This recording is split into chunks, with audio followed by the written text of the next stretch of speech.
So hello guys, I'm back with another video. The topic for this video would be basal ganglia.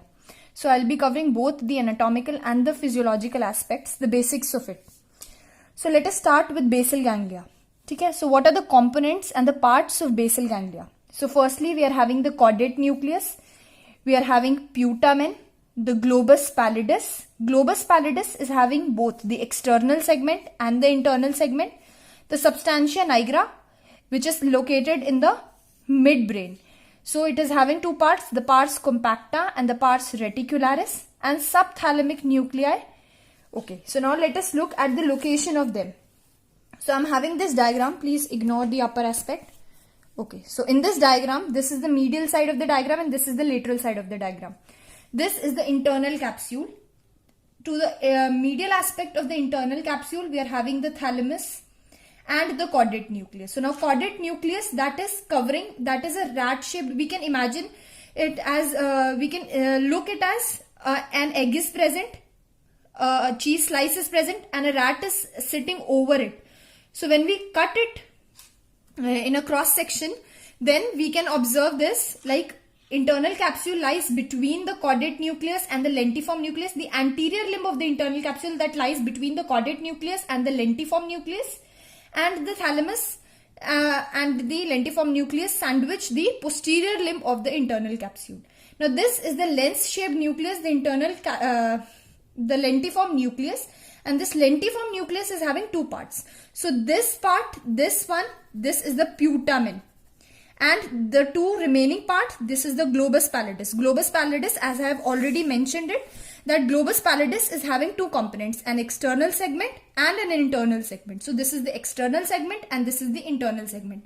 Now this is the anatomical diagram, but if we come on to the functional aspect of it, then the caudate nucleus and putamen, they can be clubbed together, and together the caudate nucleus and putamen, they are called the striatum or the neostriatum, while the globus pallidus, both of its external with the internal segment, are called as the paleostriatum. But caudate nucleus, putamen and globus pallidus together, they are called as corpus striatum. So what is corpus striatum? The caudate nucleus, putamen and globus pallidus together.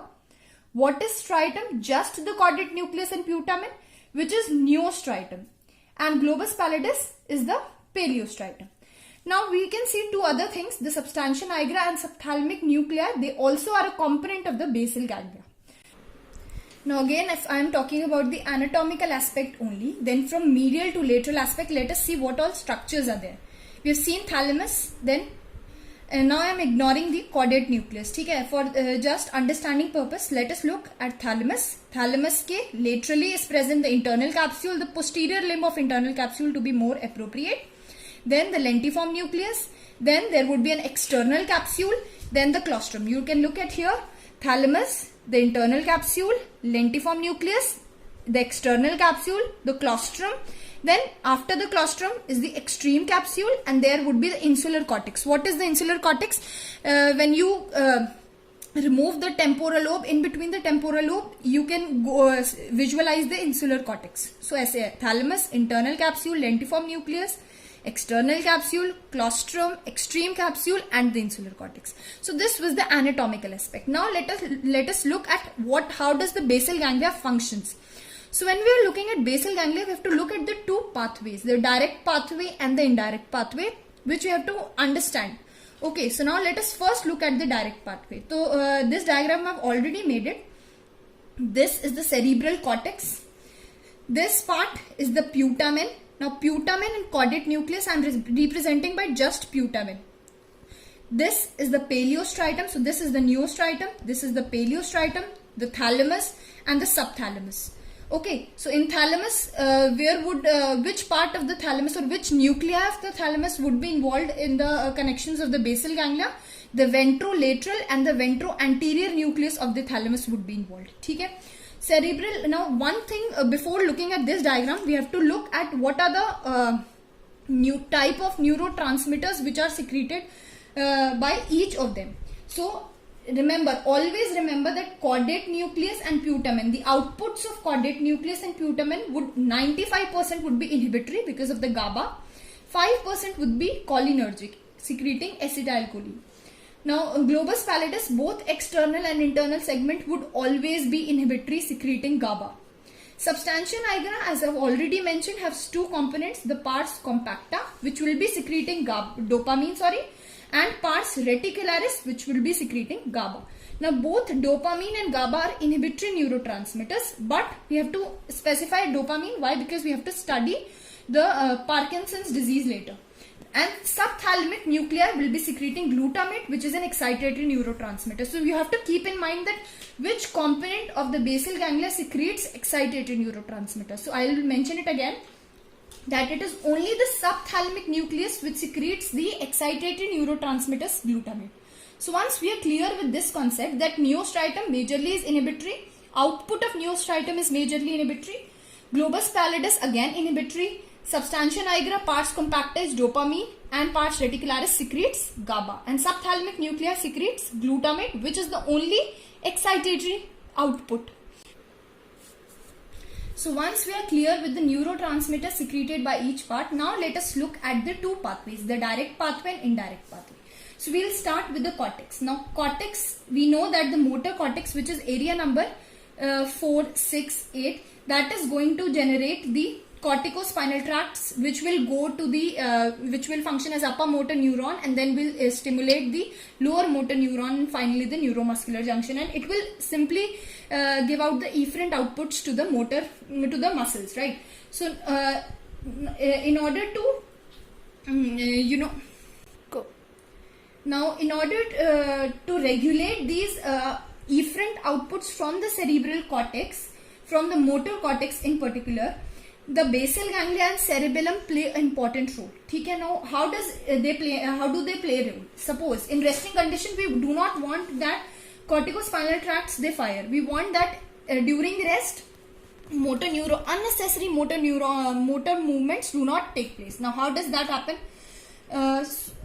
So during rest the corticostriatal fibers, these are the corticostriatal fibers, which these are the corticostriatal fibers. These corticostriatal fibers, these are excitatory. These are secreting either acetylcholine or these are secreting glutamate. So these will the impulses from the cortex to the neostriatum, they would be stimulatory. So they would stimulate. Now, but we have already studied that the outputs from the neostriatum, they are inhibitory. So they will stimulate the GABA secreting neurons present in the neostriatum. The neostriatum neurons, they will end in the, now in the direct pathway we are talking about. So in the direct pathway, the neurons from the neostriatum, they will go to the globus pallidus internal segment. So these neurons, these are inhibitory neurons. They will synapse over again another inhibitory neuron. Now why this neuron is inhibitory? Because we have already seen that the outputs from the globus pallidus internal segment, that is inhibitory, right? So this will again act on or synapse with the inhibitory neuron. Now this inhibitory neuron will go on to the thalamus. Thalamus mein kaha? Ventrolateral and ventroanterior nucleus of thalamus. Because this is inhibitory neuron, it will inhibit the thalamus. Now the fibers from the thalamus to the cortex, the thalamocortical fibers, these are also excitatory. So hua kya? During the rest, the corticospinal tracts, we do not want them to be activated. So the cortex will not send any excitatory impulses to the basal ganglia. Now these no excitatory impulses means this inhibitory neuron, this would be inhibited. It will not fire. So the next inhibitory neuron from the globus pallidus internal segment, this is relieved of the inhibition from the previous neuron. So it will fire. Now this inhibitory neuron, if it will inhibit the next neuron, then no excitatory impulses will go from the thalamus to the cortex. As a result, the corticospinal tracts won't fire. But during a movement, the corticospinal tracts have to fire. So the cortex via the corticostriatal fibers will send stimulus, that is excitatory impulse, to the neostriatum. From neostriatum, inhibitory impulses move on to the globus pallidus internal segment. From the globus pallidus internal segment, now if this neuron fires, then definitely it will inhibit the next neuron, and this neuron as a result won't fire, and as a result the thalamocortical neuron would be relieved of the inhibition and it will fire. Hua kya? ये इसने इसको stimulate किया, ये stimulate हुआ तो इसने next को inhibit किया, इसने ये इनहिबिट हो गया तो ऑटोमेटिकली ये इनहिबिट इसको नहीं कर पाया और ये स्टिमुलेट हो गया. So now when we have looked about at the direct pathway, now let us come on to the indirect pathway. Simply direct pathway और indirect pathway के पहले difference I'll tell you, so that it becomes easier to understand. Direct pathway is going to stimulate the movement. मतलब the impulses from cortex, if they are stimulatory, then the output from thalamus would also be stimulated. It will stimulate the movement. ठीक है, जब cortex को movement चाहिए तो basal ganglia को positive stimulus देगा कि मुझे मूवमेंट चाहिए, तो फाइनल आउटपुट जो थैलेमस से आएगा वो भी क्या होगा, स्टिमुलेटरी होगा. लेकिन इनडायरेक्ट पाथवे में क्या होगा, अननेसेसरी मूवमेंट्स को अवॉइड करने के लिए the indirect pathway is present. So the cortex will stimulate the indirect pathway saying I don't want a movement. So the output from indirect pathway would be negative inhibitory output to the corticospinal tracts. Now how is the output of the indirect pathway inhibitory? We'll see that. Now see, and also why they are called direct and indirect. Direct pathways involving a short circuit, indirect pathways involving the subthalamus, therefore this is a longer pathway also. Now let us look at indirect pathway. Again the cortex sends stimulatory impulse to always the neostritum. Neostritum receives the afferents and the efferents from the lentiform nuclei would be via the globus pallidus. So the cortex sends the stimulatory impulses to the neostritum, both the caudate nucleus and putamen. Now the output from neostritum would always be inhibitory, but this time the neurons will terminate in the globus pallidus externum, unlike that in the direct pathway. In the direct pathway the neurons that was synapsing and ending at the globus pallidus internal. So they are synapsing at the globus pallidus external segment. Now it has inhibited output from again globus pallidus external would always be inhibitory, and this inhibitory pathway would be to the subthalamus. ठीक है, so हुआ क्या, cortex ने stimulate किया नियोस्ट्राइटम को. नियोस्ट्राइटम में जो neuron stimulate हुआ वो खुद इनहिबिटरी थे, so they will inhibit the neurons of the globus pallidus externum, the outputs from globus pallidus externum. तो ये वाला न्यूरॉन इनहिबिट हो गया. As a result the output from subthalamus would be stimulated. So outputs of subthalamus क्या थे, excitatory. हम already देख चुके हैं ये चीज. The only part of the basal ganglia which gives out the excitatory neurotransmitter, that is subthalamus, nuclei of subthalamus. ठीक है, now this is excitatory, so it will then go to globus pallidus internal segment and will stimulate the inhibitory outputs from globus pallidus internal. अब ये inhibitory output stimulate हो चुका है तो definitely ये थैलेमोकॉर्टिकल neuron जो है उसे इनहिबिट कर देगा, और एज अ रिजल्ट जो आउटपुट जो पॉजिटिव होना चाहिए था वो इनहिबिट हो गया. तो हुआ क्या, I am repeating again the indirect pathway. Cortex stimulates the neostriatum via the indirect pathway. The inhibitory neurons, they get stimulated and they inhibit the outputs from the globus pallidus externum. As a result, subthalamus overfires, or we can say it is relieved of inhibition, and the outputs from the globus pallidus internum to the thalamus, they are stimulated, so they inhibit the outputs from the thalamus to the cortex, thalamocortical pathway. समझ आ गया? तो simply याद रखना है, direct pathway that is going to stimulate the movement, while the indirect pathway that is going to inhibit the movement. So direct pathway is the stimulatory pathway, while indirect pathway is inhibitory pathway. Now I have not yet talked about the role of substantia nigra, which is the basis of Parkinson's disease. So now let us talk about the role of substantia nigra. Substantia nigra that is present in the midbrain. Midbrain में present है दो layers में, pars compacta which is the dorsal layer and the pars reticularis which is the ventral layer. Pars compacta is going to secrete dopamine and pars reticularis is going to secrete GABA. Now what is the function? It is substantia nigra is going to help in the initiation of movement, and it is also responsible for fine tuning. So substantia nigra, cortex also gives the impulses to the substantia nigra and tells it, okay, and now it is going to stimulate it. Substantia nigra में pars compacta क्या release कर रहा है, dopamine.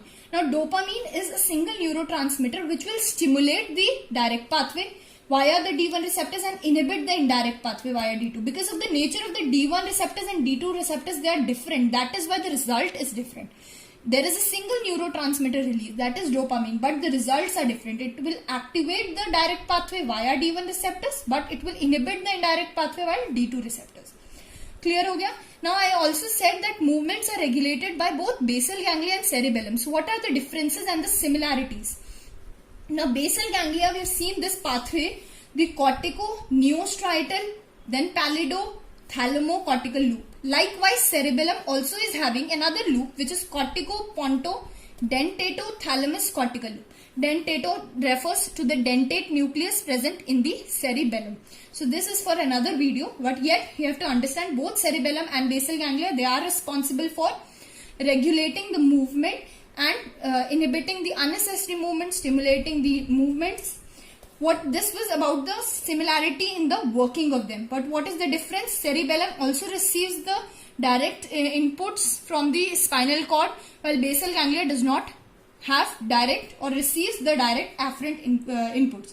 Now let us end our video by talking about the disorders of the basal ganglia. So there are two types of disorders, hypokinesia and hyperkinesia. Hypokinesia कब होगा? जब हमारा direct pathway inhibited हुआ. Direct pathway क्या था? Stimulatory. So if the direct pathway is inhibited, the movements would become less. This is hypokinesia. But if the indirect pathway is inhibited, then more movements would be present. So hyperkinesia. Now one example of hypokinesia is Parkinson's disease. Now what is the problem in Parkinson's disease? The substantia nigra ka pars compacta region, that is destroyed. So as a result, there is less dopamine. Now what are the three cardinal features of Parkinson's? Hypokinesia, which refers to difficulty in initiating the movement, and lead pipe rigidity, resting tremors. Resting tremors, so unnecessary movements are present during resting conditions. This is called as the. So now what is lead pipe rigidity? There are various types of rigidity. The cogwheel rigidity, the lead pipe rigidity, the clasp knife rigidity. Lead pipe rigidity simply है जैसे आप एक lead pipe को खोलने की कोशिश कर रहे हो. So there is a uniform rigidity present. Okay, so this is the lead pipe rigidity. What would be cogwheel rigidity? जैसे if you have seen something like this, if you rotate, then there will be smooth movement, then tuck. Smooth movement, tuck. Smooth movement, tuck. So this is the cogwheel rigidity. And what is clasp knife rigidity? Clasp knife rigidity is particularly seen in upper motor neuron lesions. तो उसमें क्या होता है? If you have ever opened a clasp knife, then there would be first difficulty in opening, and then suddenly it will open. So that is the clasp knife rigidity. But what is seen in Parkinson's is lead pipe rigidity. Now what would be the gait? Shuffling gait. Shuffling gait कैसे होगा? Flexion में posture होगा और movement में difficulties होंगी. There would be serpentine look. Why? Because person is not able to show the movements even in the facial expression. So eyes blink नहीं कर पाएगा. Serpentine look, snake like look आएगी. Mask face. Why? Because there would be an inability to show the facial expression. So the person appears as if he is wearing a mask. Now, how to treat Parkinson's? You give two medicines. One is the L-Dopa. You can give two drugs, the L-Dopa and the L-Deprenyl. L-Deprenyl is an inhibitor of the monoamine oxidase. What is monoamine oxidase? That is an enzyme which is going to destroy the dopamine. So if we inhibit that enzyme which destroys dopamine, definitely the concentrations of dopamine will increase and the symptoms would be much better. Now let us come on to the hyperkinesia. Hyperkinesia movements, these are due to the destruction through the indirect pathway. Chorea is because of the damage to the caudate nucleus. Now what is chorea? There would be jerky movements, rapid jerky movements, just like Michael Jackson dance, right? So what is ethetosis? It is due to the damage to the lentiform nuclei. And ethetosis would be smooth wavy dance, just like Indian classical dance. Hemibalismus is damage to the subthalamus. Here the girdles, like the shoulder girdle, the hip girdle, they would be impacted. The Wilson's disease, this is a disease because of the deficiency of ceruloplasmin. Ceruloplasmin is a copper transporting protein. If ceruloplasmin is destroyed, then copper will accumulate it is called as hepatolenticular degenerative disorder. So the copper accumulates in the liver, it accumulates in the lentiform nucleus showing the symptoms. And also in this characteristics of Wilson's disease is the Kleischer-Fleschner's ring present in the cornea. In the Descemet's membrane of the cornea you can find those. And in kernicterus, the bilirubin that gets deposited. Why? Because in the young ones the blood-brain barrier is not well developed. So bilirubin can cross it and thus can destroy certain structures. Now in the chorea, particular case of chorea, that is the Huntington's chorea, is the autosomal dominant disease where the mutation occurs in the short arm of the chromosome number 4. Okay, that is a neurological degenerative disease which keeps on progressing, and there is no yet solution which has been, or treatment which has yet been discovered for it. And chorea can also occur in rheumatic fever disease, which is just temporary chorea, right? So this is where my video comes to an end. And please guys, share your views regarding the video and the content, and please hit the like button and subscribe. Thank you.